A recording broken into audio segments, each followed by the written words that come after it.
कोलकाता में देश की सैन्य और योग शक्ति दोनों की तस्वीरें देखने को मिलेंगी। 21 जून यानी अंतर्राष्ट्रीय योग दिवस के अवसर पर प्रधानमंत्री नरेंद्र मोदी कल कोलकाता में योग करेंगे। यह पहली बार होगा जब पीएम मोदी बंगाल की धरती से योग दिवस मनाएंगे। उसके बाद प्रधानमंत्री भारतीय नौसेना के एक अहम आयोजन में शामिल होंगे। यह आयोजन कोलकाता के श्यामा प्रसाद मुखर्जी बंदरगाह पर होगा, जहां पीएम मोदी नौसेना के 3 नए युद्धपोतों को कमीशन करेंगे। इस सेरेमनी में भारतीय नेवी को जो पहला युद्धपोत मिलेगा उसका नाम है IS दूनागिरी, एक युद्धपोत जो ब्रह्मोस मिसाइल से लैस है। ब्रह्मोस के साथ साथ इस युद्धपोत पर अब 32 बराक मिसाइल भी तैनात रहेंगी। बराक समुद्र से जमीन पर मार करने वाली मिसाइल है। नेवी को जो दूसरा जहाज मिलेगा उसका नाम INS अग्रे है। यह एक एंटी सबमरीन जहाज है, यानी ये समुद्र में दुश्मन की पनडुब्बियों पर हमला करने वाला जहाज है।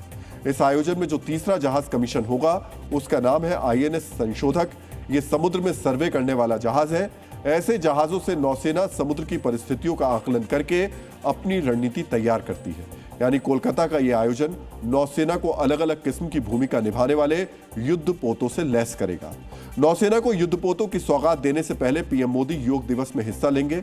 आज जब प्रधानमंत्री ने बंगाल की धरती से लोगों को संबोधित किया तो उन्होंने बंगाल के योग संबंध के बारे में भी बताया। मैं बंगाल में ही योग दिवस का हिस्सा बनूंगा। स्वामी विवेकानंद और महर्षि अरविंद जैसे योगियों की भूमि, यहां से जो संदेश जाएगा उससे पूरे विश्व का मार्गदर्शन होगा। मैं चाहूंगा इस बार बंगाल कोने कोने में योग दिवस के आयोजन हो। आप सब योग करें।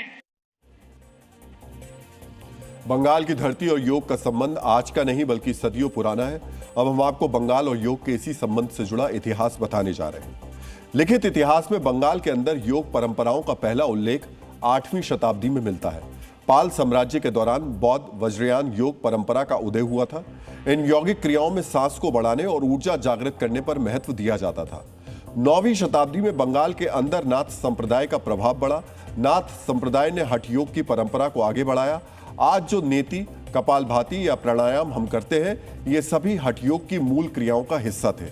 10वीं और 12वीं शताब्दी के बीच बंगाल में काया साधना की परंपरा आगे बढ़ी। काया साधना का उद्देश्य यौगिक आसनों के जरिए शरीर में कुंडलनी जागृत करना था। अब से कुछ ही घंटों बाद बंगाल की धरती पर योग की इसी परंपरा को पीएम मोदी आगे बढ़ाएंगे। योग दिवस के अवसर पर बंगाल के अलग अलग शहरों, कस्बों में भी योग दिवस की तैयारियां चल रही हैं। कोलकाता की जिस रेड रोड पर पीएम और 30,000 से ज्यादा बंगालवासी योग करेंगे, वहां कैसी तैयारियां हैं, ये आपको रेड रोड से जी न्यूज की एक्सक्लूसिव ग्राउंड रिपोर्ट बताएगी। कल अंतर्राष्ट्रीय योग दिवस है और योग दिवस पर कोलकाता में होने वाला है पश्चिम बंगाल में योग दिवस, जहां पे स्वयं प्रधानमंत्री नरेंद्र मोदी के साथ बहुत सारे मिनिस्टर भी मौजूद होंगे और दूसरी तरफ बहुत सारे VIP भी पार्टिसिपेट करेंगे योग दिवस पे। कोलकाता की रेड रोड पे इसका इंतजाम किया गया है। आखिरी चरण का तैयारी चल रहा है। अभी आप देख सकते हैं ये एग्जिट गेट है, एंट्री गेट सामने से है। जो VIP आएंगे सामने से आएंगे और बहुत सरकार का मानना है कि आंध्र प्रदेश की तरह इस बार कोलकाता में जो होने वाला है, ये लाखों लाखों लोग की भीड़ होगा जो लोग पार्टिसिपेट करेंगे।